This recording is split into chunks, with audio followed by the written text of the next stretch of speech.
Assalamualaikum warahmatullahi wabarakatuh. Selamat bergabung kembali di mata kuliah akuntansi keuangan menengah 1. Di pertemuan ke-9 ini, kita akan membahas materi berkaitan dengan kas dan piutang. Dengan referensi kita ke buku KISO Intermediate Accounting di chapter 7 tentang Cash and Receivable. Pembahasan kita di pertemuan ke-9 akan kita bagi menjadi 3 subpokok bahasan, mulai dari pembahasan pertama berkaitan dengan kas, kedua berkaitan dengan piutang usaha atau accounts receivable, dan yang ketiga pembahasan berkaitan dengan notes receivable atau piutang wesel. Oke, kita masuk ke bagian pertama, apa yang dimaksud dengan kas? Kas di sini di dalam laporan keuangan itu merupakan bagian dari aset keuangan. Nah, kas juga termasuk di dalam instrumen keuangan. Apa yang dimaksud dengan instrumen keuangan? Instrumen keuangan itu adalah merupakan aset yang dapat diperdagangkan dalam bentuk apapun, ya. Aset yang dapat diperdagangkan dalam bentuk apapun, bisa berupa kas, bisa berupa bukti kepemilikan atas suatu entitas, bisa juga merupakan hak kontraktual untuk menerima atau memberikan uang tunai atau instrumen keuangan lainnya. Nah, aset di dalam laporan keuangan dikategorikan menjadi aset keuangan dan juga aset non-keuangan, dan kas ini merupakan bagian dari aset keuangan. Item apa saja yang masuk ke dalam aset keuangan ini? Contohnya adalah pinjaman dan piutang, kas, serta investasi dalam sekuritas utang, juga investasi dalam sekuritas ekuitas. Nah, item-item yang masuk ke dalam aset non-keuangan, contohnya di sini adalah persediaan, beban dibayar di muka, aset tetap atau property plant and equipment, serta aset tidak berwujud. Itu adalah bagian dari aset non-keuangan. Selanjutnya, kas di dalam laporan keuangan itu merupakan aset yang paling liquid. Kenapa paling liquid? Karena kas ini adalah merupakan aset yang paling mudah untuk digunakan. Nah, selain itu, aset juga merupakan media. Kas juga merupakan media pertukaran yang standar. Jadi, dalam melakukan pertukaran dalam proses bisnis, itu adalah merupakan media yang umum digunakan, ya. Nah, berikutnya yang ketiga, kas juga di dalam laporan keuangan merupakan suatu dasar pengukuran dan juga dasar akuntansi untuk menyajikan item-item di dalam laporan keuangan. Seperti yang kita ketahui bahwa setiap item atau pos-pos yang disajikan di dalam laporan keuangan itu harus diukur dalam satuan mata uang, ya. Oke, nah terakhir di dalam laporan keuangan, kas juga merupakan bagian dari aset lancar atau current asset. Nah, adapun contoh dari item-item yang termasuk ke dalam kas di sini, contohnya adalah uang logam, uang kertas, dana yang tersedia pada deposito bank, instrumen yang dapat dinegosiasikan seperti pos wesel, cek wesel bank, dan juga rekening tabungan. Nah, berikutnya berkaitan dengan pelaporan kas. Jadi di dalam laporan keuangan, kas ini disajikan di dalam laporan posisi keuangan. Ada beberapa hal yang berhubungan untuk melaporkan jumlah kas di dalam laporan keuangan. Yang pertama, kita melihat aspek cash equivalent atau equivalent kas atau istilah lainnya adalah setara kas. Jadi apa yang dimaksud dengan setara kas ini atau cash equivalent ini? Cash equivalent adalah suatu investasi jangka pendek yang sangat liquid, yang segera dapat dikonversikan dalam bentuk kas itu dalam jangka waktu yang pendek. Itu akan dilaporkan di dalam bagian kas, masuk ke dalam equivalent kas atau setara kas. Nah, yang masuk ke dalam equivalent kas juga merupakan suatu investasi yang mempunyai waktu jatuh tempo yang sangat dekat, umumnya maksimal 3 bulan, ya. Nah, contoh dari equivalent kas ini diantaranya adalah treasury bill, dana pasar uang, serta kertas komersial ya. Nah, berikutnya yang kedua, yang berhubungan dengan pelaporan kas di dalam laporan keuangan adalah apabila ada kas yang dibatasi atau restriktif. Nah, berkaitan dengan pembatasan atas penggunaan kas yang dimiliki perusahaan, apabila jumlah yang dibatasinya itu termasuk ke dalam jumlah yang material, maka terhadap jumlah kas yang dibatasi tersebut harus disajikan secara terpisah dari jumlah kas reguler yang ada di perusahaan. Jadi, misalnya sebagai contoh, kas yang dimiliki perusahaan nilainya adalah 10 juta, namun sebagiannya 2 jutanya itu merupakan dana yang dibatasi penggunaannya, maka nilai 2 juta tersebut harus dipisahkan dari penyajian kas di dalam laporan keuangan, seperti itu.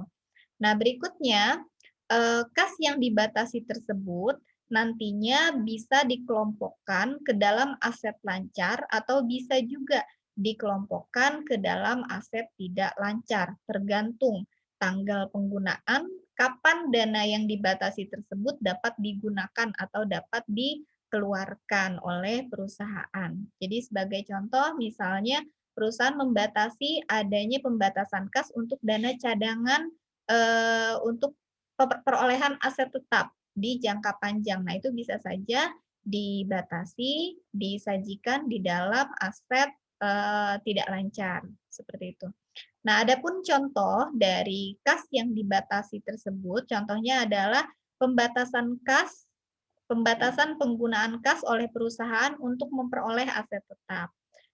Pembatasan penggunaan kas di mana dana tersebut dicadangkan untuk pelunasan hutang jangka panjang yang dimiliki oleh perusahaan, serta saldo kompensasi seperti imbalan pasca kerja yang harus dibayarkan oleh perusahaan ketika pegawai memasuki masa pensiun dan lain sebagainya. Nah, itu terhadap kas yang dibatasi harus dipisahkan nilainya di dalam pelaporan keuangan. Nah, berikutnya yang ketiga, di dalam pelaporan kas juga ada kaitannya dengan overdraft bank. Apa yang dimaksud dengan overdraft bank? Overdraft bank ini terjadi apabila perusahaan mencatat atau menulis jumlah cek, sebuah cek dalam jumlah yang melebihi nilai rekening kas yang dimiliki di suatu bank. Misal, saldo bank di perusahaan yang dimiliki perusahaan di suatu bank katakan 1 juta. Nah, ternyata perusahaan mencatat atau menulis cek itu senilai melebihi 1 juta. Nah, itu disebut dengan overdraft bank. Nah, overdraft bank ini tidak semua perusahaan dapat memiliki fasilitasnya, hanya beberapa perusahaan tertentu atau beberapa nasabah bank tertentu yang memang memiliki kualifikasi dapat menjalani transaksi walaupun dalam keadaan overdraft bank. Nah, berkaitan dengan overdraft bank ini, umumnya akan dilaporkan dalam kelompok kewajiban lancar, tapi tidak dimasukkan ke dalam utang usaha. Jadi, misal perusahaan memiliki saldo, kembali lagi saldo bank, di bank tertentu nilainya adalah 1 juta. Namun perusahaan mencatat cek senilai 1.200.000. Maka nanti kan saldo di bank terhadap rekening bank perusahaan akan jadi minus 200.000. Nah, minus 200.000 itu disebut dengan overdraft bank. Dan di dalam laporan keuangan, overdraft bank sebesar 200.000 tersebut nantinya akan disajikan di sisi kewajiban lancar, ya, tapi bukan masuk ke dalam bagian hutang usaha. Oke. Nah, berikutnya terhadap overdraft bank ini dapat dilakukan offset dengan akun kas lainnya hanya apabila kas tersedia pada akun lainnya di bank yang sama di mana bank overdraft tersebut terjadi. Jadi misal sebuah perusahaan memiliki lebih dari satu akun bank di dalam satu bank, maka apabila dalam satu akun terjadi overdraft, maka kita secara laporan keuangan bisa melakukan offset dengan akun lainnya di bank yang sama. Namun apabila tidak ada akun lain yang tersedia saldonya di dalam bank yang sama, maka tidak boleh kita melakukan offset overdraft bank ini terhadap saldo kas yang lainnya. Tapi tetap kita sajikannya di dalam item kewajiban lancar. Nah, berikutnya di sini kita sajikan ikhtisar atau ringkasan dari pos-pos apa saja yang berhubungan dengan pelaporan kas.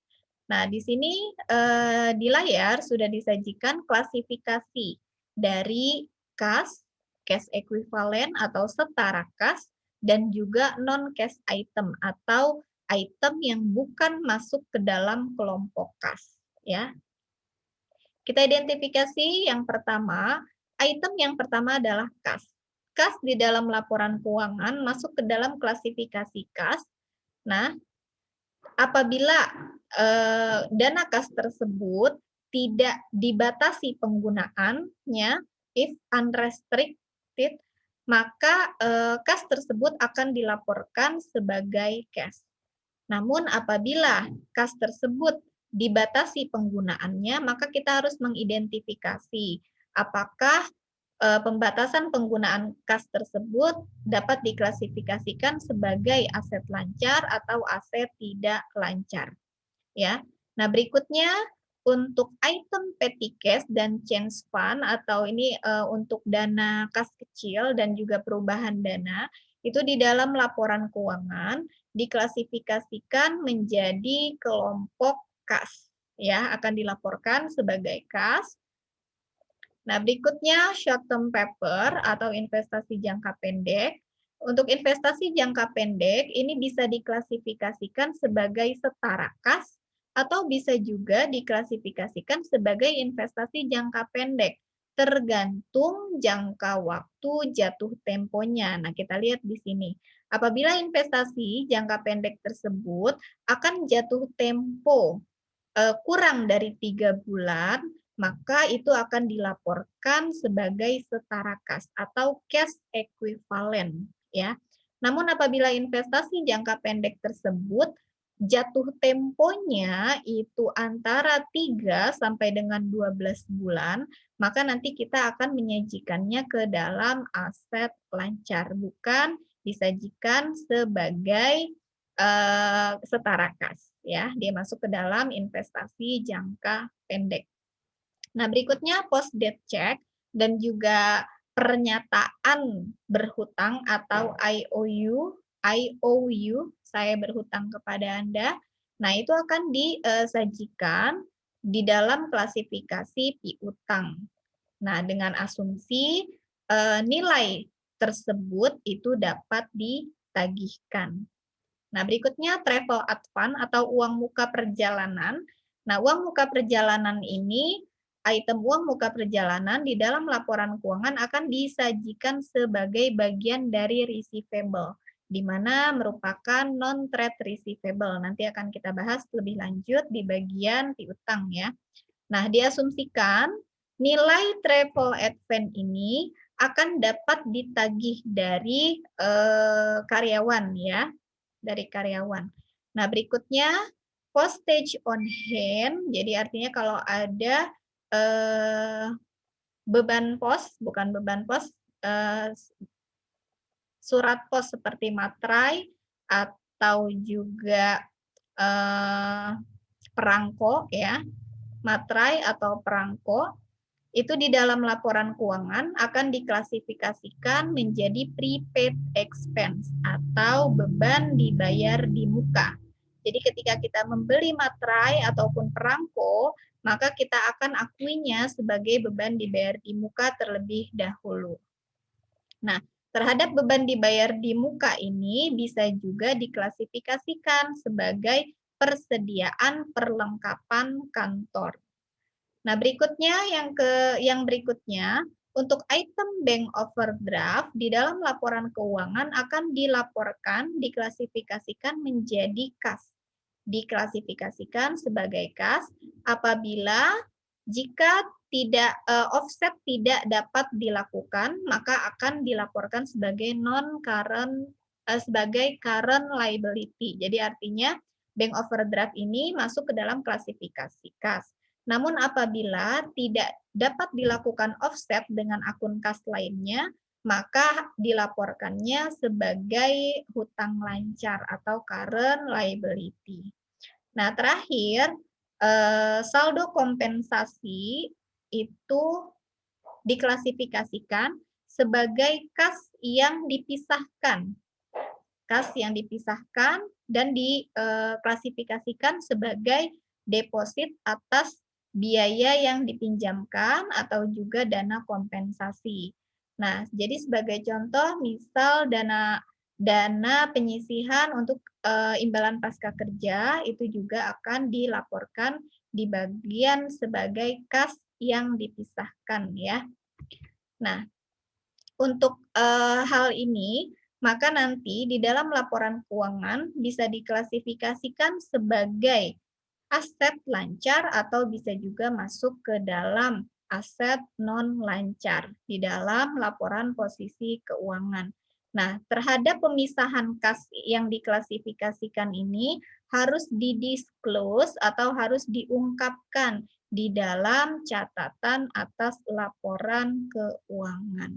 Nah, itulah ikhtisar-ikhtisar mengenai item-item apa saja yang berhubungan dengan kas, setara kas, dan juga item non-kas. Ya, oke. Nah, berikutnya berkaitan dengan kepemilikan kas yang dimiliki oleh perusahaan, tentu perlu bagi perusahaan untuk melakukan pengendalian kas atau sistem manajemen kas, di mana manajemen perusahaan memiliki dua masalah di dalam akuntansi untuk transaksi tunai ini. Yang pertama adalah bagaimana perusahaan menetapkan pengendalian atau kontrol yang tepat untuk mencegah adanya transaksi yang tidak sah atau penyelewengan berkaitan dengan kas yang dilakukan oleh karyawan. Nah, bagaimana perusahaan untuk menetapkan sistem pengendalian yang tepat itu merupakan bagian dari masalah berkaitan dengan kas itu sendiri. Nah, berikutnya untuk memberikan informasi yang diperlukan untuk mengelola kas di tangan dan juga transaksi tunai dengan benar ya. Jadi bagaimana manajemen perusahaan memberikan informasi kepada para pengguna laporan keuangan mengenai bagaimana dia mengelola kas di tangan dan juga bagaimana mengelola transaksi tunai itu dengan benar. Nah, salah satu upaya yang bisa dilakukan oleh perusahaan untuk melakukan manajemen kas atau pengendalian kas atau kontrol kas di sini salah satunya dapat menggunakan akun bank. Nah, untuk memperoleh tujuan dari kontrol atas kas ini tercapai, maka salah satu caranya perusahaan bisa memvariasikan jumlah dan juga lokasi bank serta jenis rekeningnya. Jadi dipisah-pisahkan mengenai jenis-jenis rekening bank yang dimiliki oleh perusahaan sebagai salah satu upaya untuk melakukan kontrol atau pengendalian terhadap kas. Nah, contohnya apa? Contohnya perusahaan membuat rekening-rekening berdasarkan tujuannya. Contoh general checking account yaitu adalah akun bank umum, akun bank yang digunakan untuk kepentingan umum. Collection float di sini adalah suatu total jangka waktu antara saat cek diterima dan juga saat cek tersebut diserahkan ke bank. Tentunya kan ada jangka waktu ya. Nah, berikutnya rekening lockbox. Jadi perusahaan juga bisa menggunakan jenis rekening lockbox. Rekening lockbox ini seringkali digunakan oleh perusahaan besar yang multi lokasi untuk melaksanakan penagihan di kota-kota atau di daerah yang penagihannya itu dianggap paling berat.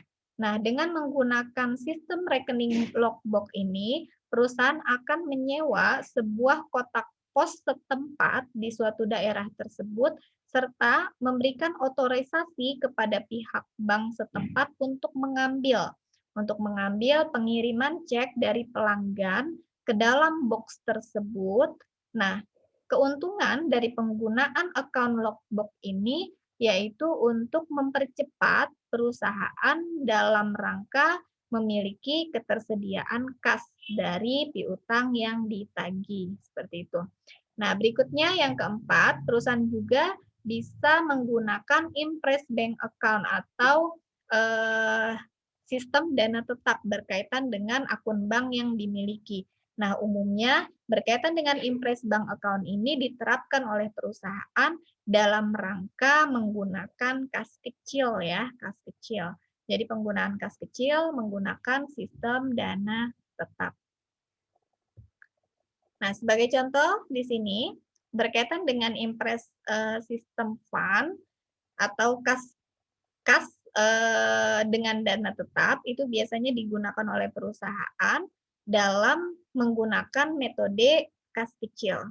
Nah, dana kas kecil ini dibuat oleh perusahaan untuk melakukan pembayaran sejumlah biaya-biaya yang nilainya itu dianggap kecil dan dananya dibatasi untuk pengeluarannya. Misal perusahaan membentuk dana kas kecil sebesar 10 juta. Nah, pengeluaran yang bisa dilakukan melalui kas kecil ini dibatasi maksimal misal 1 juta dan seterusnya. Nah, ada dua metode yang bisa digunakan untuk pencatatan kas kecil ini. Salah satunya adalah metode dana tetap. Nah, dengan menggunakan metode dana tetap ini, pertama, perusahaan akan melakukan pengisian dana dari akun kas ke dalam akun kas kecil, di mana ketika perusahaan melakukan pengisian dana kas kecil tersebut, perusahaan akan melakukan atau mencatat jurnal sebagai debit cash, kredit, debit petty cash, dan kredit cash sebesar jumlah dana yang disetorkan, disediakan di kas kecil 300. Nah, berikutnya setiap terjadi transaksi pengeluaran kas melalui kas kecil tersebut, maka pemegang dana kas kecil harus memperoleh tanda terima yang ditandatangani dari setiap individu yang kepadanya ia membayar tunai. Jadi ketika pemegang dana kas kecil itu mengeluarkan suatu biaya, maka dia harus membuat tanda terima yang ditandatangani oleh siapa yang menerima uang tersebut atau kepada siapa dia melakukan pembayaran itu harus dibuatkan tanda terima. Juga dikumpulkan bukti pembayarannya tentunya ya. Lalu yang ketiga, pemegang dana kas kecil menerima cek perusahaan untuk mengisi kembali dana tersebut. Jadi pada akhir periode maka pemegang dana kas kecil akan membuat laporan mengenai penggunaan dana terhadap pengeluaran-pengeluaran yang dilakukan melalui kas kecil tersebut. Nah, terhadap dana yang dikeluarkan tersebut, maka pemegang kas kecil akan mengklaim ke pemegang kas dan pemegang kas akan membuat jurnal transaksi sebagai pencatatan biayanya. Sebagai contoh, perusahaan membayar biaya perlengkapan sebesar 75 melalui kas kecil, lalu biaya pos 50, maka pengeluaran kasnya sebesar 125. Ketika pemegang kas kecil melakukan pengeluaran, pemegang kas kecil tidak melakukan penjurnalan, tidak melakukan pencatatan jurnal transaksi. Nah, jurnal transaksi dilakukan apabila perusahaan pemegang dana kas kecil tersebut mengisi dana atau mengklaim dana kas kecilnya ya. Dan yang dikredit di sini adalah akun cash-nya, bukan akun petty cash. Nah, berikutnya yang keempat, apabila perusahaan memutuskan bahwa jumlah kas di dalam dana kas kecil tersebut terlalu tinggi, katakan misalnya $50, maka perusahaan akan menurunkan saldo dana kas kecil menjadi seperti ini. Kita akan membuat jurnal, debitnya cash, kreditnya adalah petty cash, ya. Nah, berikutnya, selanjutnya, masih berkaitan dengan sistem kontrol terhadap kas, perusahaan juga harus melakukan perlindungan terhadap saldo fisik yang dimiliki, saldo kas fisik yang dimiliki oleh perusahaan. Nah, untuk melakukan perlindungan fisik saldo kas tersebut, maka perusahaan harus melakukan hal-hal sebagai berikut. Contohnya, salah satunya yang pertama, meminimalkan uang tunai yang ada. Jadi, seminimal mungkin uang tunai di perusahaan itu tidak ada, ya, atau ada pun hanya dalam jumlah yang minimal. Nah, untuk menerapkan minimalisasi jumlah uang tunai yang ada di perusahaan, maka perusahaan bisa membuat sistem bahwa penerimaan kas di hari yang sama harus disetorkan ke bank pada hari itu juga, salah satunya, ya. Nah, yang kedua, hanya memiliki uang tunai kas kecil dan penerimaan hari ini. Jadi apabila pun dana tersebut harus tersedia di dalam perusahaan, itu hanya berupa dana kas kecil dan juga penerimaan yang berasal dari penagihan hari ini. Yang ketiga, simpan dana kas tersebut di dalam lemari besi, brankas atau laci yang terkunci. Itu merupakan salah satu upaya perusahaan untuk melindungi fisik saldo kas yang dimiliki perusahaan. Nah, berikutnya, mentransfer penerimaan hari ini ke bank secepat mungkin. Diupayakan misalnya di hari yang sama, atau jika tidak memungkinkan harus dilakukan di keesokan harinya, supaya dana kas tunai itu tidak menumpuk di perusahaan. Nah, berikutnya yang terakhir, secara berkala perusahaan harus melakukan pembuktian saldo kas yang ditunjukkan di buku besar. Jadi kita harus melakukan stok opnam kurang lebih secara berkala mengenai apakah saldo fisik kas yang ada di perusahaan sudah sesuai dengan saldo kas yang ditunjukkan di dalam buku besar kas, seperti itu. Itu adalah upaya-upaya yang bisa dilakukan oleh perusahaan untuk melakukan perlindungan terhadap fisik saldo kas yang dimiliki. Nah, berikutnya, di akhir periode, perusahaan juga perlu melakukan yang namanya rekonsiliasi bank. Nah, rekonsiliasi bank ini merupakan suatu rangkaian yang dilakukan oleh perusahaan untuk mencari informasi berkaitan dengan perbedaan antara catatan kas menurut bank dan catatan kas menurut perusahaan. Jadi, apabila ada perbedaan saldo yang ditunjukkan di buku besar kas perusahaan dan saldo kas menurut bank, maka kita bisa melakukan perbedaannya, mencari penjelasan perbedaannya, melakukan teknik rekonsiliasi bank. Item-item apa saja yang harus dilaporkan di dalam rekonsiliasi bank tersebut, atau item-item apa saja yang harus direkonsiliasi ketika kita melakukan rekonsiliasi bank. Yang pertama adalah setoran dalam perjalanan. Ya, jadi apabila perusahaan menyetorkan uang namun belum diterima di bank, itu juga harus dilakukan rekonsiliasi. Cek yang masih beredar, artinya cek yang sudah dicatat di perusahaan, tapi belum dicairkan oleh lawan transaksi kita ke bank. Nah, berikutnya adalah biaya administrasi bank.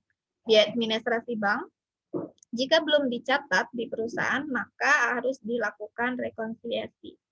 Nah, berikutnya adalah kredit yang dilakukan oleh bank, serta kesalahan bank atau deposan. Item-item tersebut harus kita lakukan rekonsiliasi untuk mencari penjelasan apabila adanya perbedaan saldo kas menurut perusahaan dengan saldo kas menurut bank. Nah, ini contohnya, contoh dari rekonsiliasi bank yang dilakukan oleh perusahaan. Yang pertama kita melakukan rekonsiliasi terhadap saldo kas menurut bank.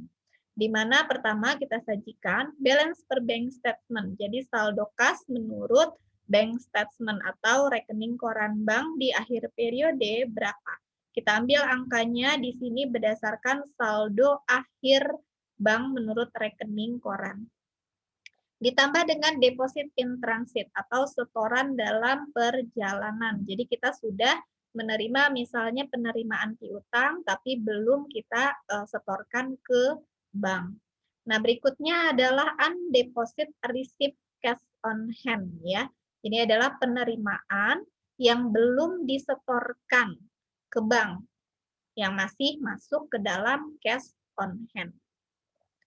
Berikutnya yang menambah saldo kas menurut bank adalah kesalahan yang dilakukan oleh bank yang mengakui terlalu rendah, understate the bank statement balance. Jadi apabila ada kesalahan yang dilakukan bank terhadap pengakuan yang terlalu rendah terhadap saldo menurut rekening koran, itu harus ditambahkan kembali di dalam rekonsiliasi bank.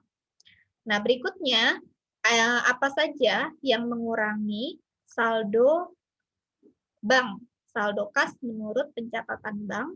Yang pertama adalah outstanding check. Jadi apabila ada cek yang beredar, berarti saldo di bank itu harus dikurangi. Serta kesalahan bank yang overstate yang menyatakan terlalu tinggi terhadap saldo di rekening koran. Ya. Nah, nanti kita akan memperoleh nilai saldo kas yang benar. Nah, berikutnya untuk pencatatan saldo kas menurut perusahaan juga harus kita lakukan rekonsiliasi, di mana pertama kita sajikan terlebih dahulu saldo menurut pembukuan perusahaan, saldo akhir menurut pembukuan perusahaan berapa. Lalu dari saldo akhir tersebut kita tambahkan dengan bank kredit atau kredit bank terhadap penagihan yang belum dicatat oleh perusahaan. Jadi apabila ada penerimaan dari pelanggan atau ada penerimaan lainnya yang sudah diakui oleh bank tapi belum dicatat oleh perusahaan, maka di catatan perusahaan itu harus ditambahkan ke dalam saldo kas. Nah, berikutnya ditambahkan lagi dengan kesalahan oleh perusahaan, book error, kesalahan yang dilakukan oleh perusahaan yang mencatat lebih rendah terhadap saldo yang ada di pembukuan. Nah, berikutnya saldo kas juga di akhir periode kita akan mengurangi dengan bank charge atau beban administrasi bank yang belum dicatat di dalam pembukuan. Jadi terhadap beban administrasi bank itu kita kurangi di pencatatan kas menurut perusahaan. Berikutnya juga dikurangi dengan kesalahan pembukuan yang dilakukan oleh perusahaan atas overstep atau atau yang mencatat terlalu tinggi dari saldo kas menurut perusahaan. Nah, nanti dari saldo akhir kas menurut pembukuan perusahaan ditambah dan dikurangi dengan item yang direkonsiliasi ini, nanti kita akan memperoleh saldo yang benar dari kas tersebut. Jumlah yang benar dari cash balance berdasarkan bank dengan cash balance berdasarkan perusahaan harus menunjukkan angka yang sama. Seperti itu ya. Oke. Nah, sekarang coba kita ilustrasikan rekonsiliasi bank ini ke dalam suatu contoh kasus di mana kita lihat di sini pembukuan Nugget Mining Company menunjukkan saldo kas di Denver National Bank pada tanggal 30 November 2015, ini 2022 ya, kita ubah 2022 sebesar 20.502. Rekening koran bank bulan November menunjukkan saldo akhir sebesar 22.190.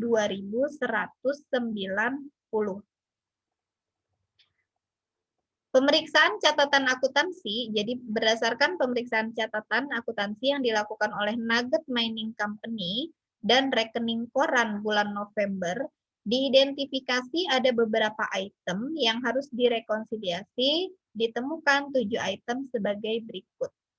Yang pertama, kita lihat setoran sebesar $3.680 yang dikirimkan Nugget pada tanggal 30 November tidak muncul di laporan mutasi bank. Jadi artinya ada setoran yang sudah dilakukan oleh perusahaan, tapi di rekening koran bank itu tidak ada, ya.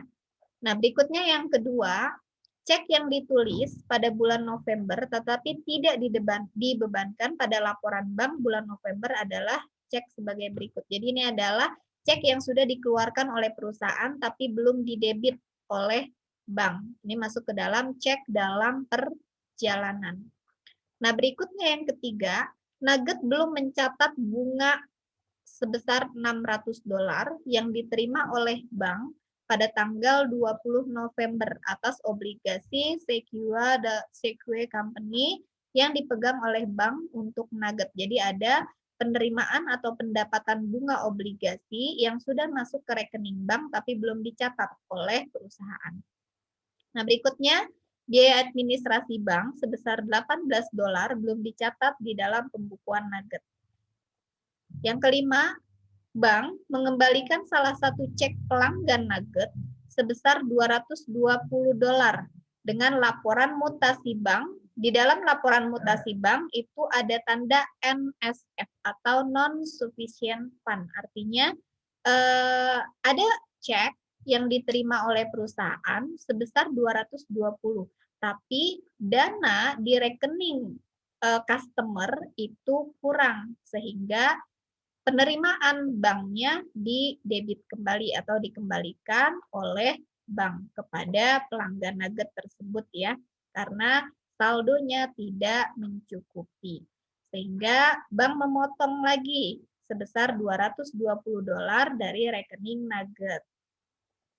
Berikutnya yang keenam, Nugget menemukan bahwa ada kesalahan pencatatan cek nomor 7322 yang ditulis pada bulan November sebesar 131. Nah, itu sebenarnya merupakan pembayaran hutang yang nilainya sebesar 311. Jadi ada kesalahan pencatatan yang dilakukan oleh perusahaan.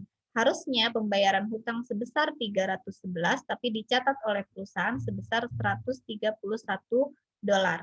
Nah, terakhir ditemukan ada sebuah cek Nugen Oil Company sebesar 175 yang salah dibebankan oleh bank kepada Nugget yang menyertai rekening koran tersebut. Jadi artinya ada debit saldo akun bank dimutasi rekening koran bank itu sebenarnya bukan merupakan transaksi cek yang dikeluarkan oleh Nugget, tapi itu adalah cek yang dikeluarkan oleh Nugen Oil Company. Jadi ini ada kesalahan bank yang salah mendebit cek, ya.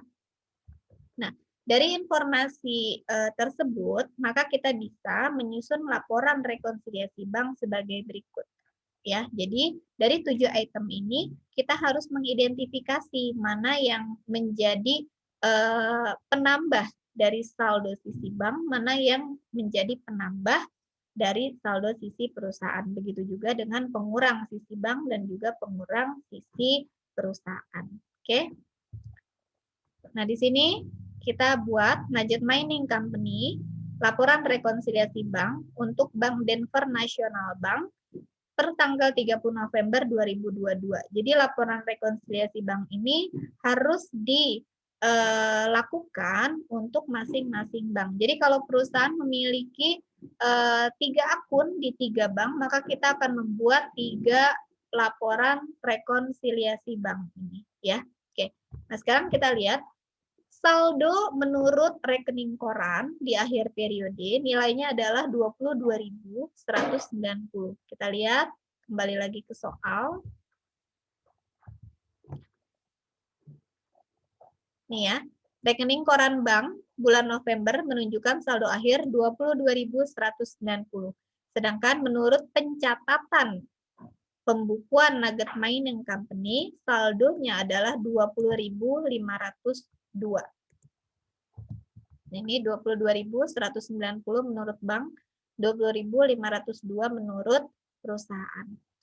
Nah, saldo bank ditambahkan dengan deposit in transit atau setoran dalam perjalanan. Setoran yang sudah dilakukan oleh perusahaan tapi belum dilakukan pencatatan oleh bank. Nah, ini biasanya terkait dengan setoran atas cek yang sudah diakui di dalam perusahaan tapi belum dicatat di bank ya.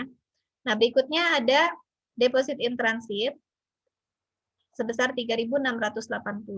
Berikutnya ditambah lagi ada kesalahan bank di dalam mendebit cek yang harusnya dimiliki oleh Newgen Oil Company, tapi cek tersebut didebit ke Nugget Mining Company sebesar 175. Dikurangi dengan outstanding check atau cek yang sudah beredar, cek yang sudah dikeluarkan oleh perusahaan tapi belum disetorkan ke bank, itu nilainya adalah $5.001. Nah, kita bisa lihat di sini $5.001 untuk cek-cek yang sudah ditulis oleh perusahaan. Sehingga kita bisa lihat saldo kas menurut bank yang benarnya adalah 21.044, berasal dari saldo awal ditambah setoran dalam perjalanan ditambah kesalahan bank yang salah mendebit lalu dikurangi dengan cek dalam perjalanan. Untuk balance per book untuk saldo menurut pembukuan perusahaan 20.502 ini ditambah dengan interest collect by bank atau pendapatan bunga yang sudah masuk atau sudah ditagihkan oleh bank namun belum dicatat oleh perusahaan. Nilainya adalah 600. Kesalahan dalam melakukan pencatatan terhadap cek 7322 ini ditambahkan kembali, nilainya adalah 180. Saldo kas menurut perusahaan dikurangi dengan bank service charge atau beban administrasi bank dan dikurangi dengan non-sufficient fund check. Jadi untuk cek yang dikembalikan ke pelanggan itu akan dikurangi di pencatatan perusahaan. Sehingga saldo kas yang benar menurut pencatatan bank dan menurut pencatatan perusahaan akan menemukan angka yang sama. Nah, terhadap transaksi rekonsiliasi bank tersebut, ada beberapa jurnal penyesuaian yang perlu dilakukan oleh perusahaan, tapi tidak semua item yang direkonsiliasi itu perlu kita lakukan jurnal penyesuaian. Hanya beberapa item saja. Yang pertama di sini ada jurnal penyesuaian untuk mencatat pendapatan bunga obligasi yang ditagih oleh bank. Di mana di dalam item rekonsiliasi tersebut, menurut bank sudah ada penerimaan terhadap bunga obligasi, tapi perusahaan belum melakukan pencatatan. Maka kita perlu melakukan jurnal penyesuaian, debitnya cash, kreditnya adalah interest revenue. Yang kedua, untuk mengkoreksi salah catat terhadap jumlah cek. Jadi di sini perusahaan kelebihan dalam melakukan pencatatan cek yang seharusnya tercatat adalah 311 tapi dicatatnya adalah 131. Maka kita akan menjurnal kembali debit cash 180, kreditnya adalah accounts payable 180. Nah, berikutnya terhadap pembebanan biaya administrasi bank belum dicatat oleh perusahaan, kita catat di jurnal penyesuaian, debitnya bank charge, kreditnya adalah cash. Nah, terakhir mencatat cek customer yang dikembalikan atau non-sufficient fund, itu kita akan catat di debit kembali accounts receivable atau piutang perusahaan, lalu di kredit cash sebesar 220 ya. Oke, nah itu adalah materi kita di bagian pertama pertemuan 9 ini berkaitan dengan kas. Untuk selanjutnya kita akan bahas tentang piutang dagang dan piutang wesel di dalam video berikutnya. Sampai ketemu lagi. Terima kasih. Assalamualaikum warahmatullahi wabarakatuh.